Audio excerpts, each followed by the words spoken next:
আসসালামু আলাইকুম। কেমন আছেন সবাই?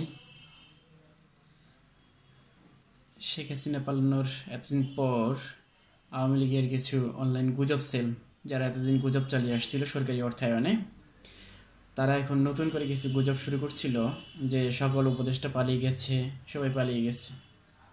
তো এই অবস্থায় আওয়ামী লীগের কিছু অতি উৎসাহী, যুবলীগের কিছু অতি উৎসাহী কর্মী বিএনপি জামাতের লোকদের বাড়িতে হামলা চালাতে গিয়েছিল।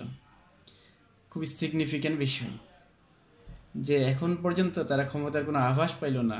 এখন পর্যন্ত কারো পালানোর সঠিক কোনো নিউজ নাই, কিন্তু তারা অলরেডি বিএনপি জামাতের লোকদের বাড়িতে আক্রমণ শুরু করে দিয়েছে। অথচ দেখেন, এই বিএনপি জামাতই আবার আওয়ামী লীগকে রাজনীতিতে ফেরানোর জন্য তাদের সর্বোচ্চ চেষ্টা চালিয়ে যাচ্ছে। বিএনপির নেতারা উঠতে বসতে আওয়ামী লীগকে কীভাবে রাজনীতিতে নিয়ে আসা যায় সেই চিন্তায় ব্যস্ত। অথচ তারা একবারও চিন্তা করতেছে না যে যদি কোনোভাবে আওয়ামী লীগ দেশের রাজনীতিতে ফিরে আসতে পারে তাহলে তাদের নেতাকর্মীদের অবস্থা কী হবে। এই জিনিসটা তাদের মধ্যে কোনোভাবেই তাদের চিন্তাতে আসছে না।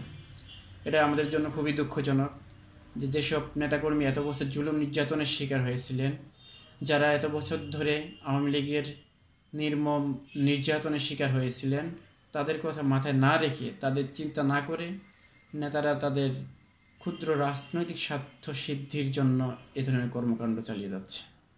এটা আমাদের জন্য খুবই শঙ্কার, এটা আমাদের জন্য অত্যন্ত দুঃখের। আমার মনে হয় যে বিএনপির নেতাদের বোঝা উচিত যে তারা হয়তো ভালো থাকবে, আওয়ামী লীগ এদেশের রাজনীতিতে আসলে তারা হয়তো ভালো থাকবে, কিন্তু সাধারণ মানুষজন ভালো থাকবে না। সাধারণ জনগণ আওয়ামী লীগের রাজনীতিকে নিষিদ্ধ করেছে। সেখানে আপনারা বলছেন যে জনগণ যা বলবে তাই হবে। জনগণ তো বলেই দিয়েছে, জনগণ 5ই আগস্টে বলেই দিয়েছে যে আওয়ামী লীগের এদেশে রাজনীতি করার কোনো অধিকার নেই। সেখানে আপনি কার কাছে শুনতে যাচ্ছেন? কাজেই আপনি নিষিদ্ধ করেন বা না করেন, আপনাদেরকে বিচারের আওতায় নিয়ে আসতে হবে অপরাধীদেরকে। এ বিষয়ে একমত হতে হবে সব রাজনৈতিক দলদের। যদি আপনারা এইটাতে একমত না হতে পারেন তাহলে আমাদের এই অভ্যুত্থানের উদ্দেশ্য ব্যাহত হবে, এই বিপ্লবের উদ্দেশ্য ব্যাহত হবে। আমাদের সবাইকে আল্লাহ সঠিক বুঝ দান করুন। আসসালামু আলাইকুম।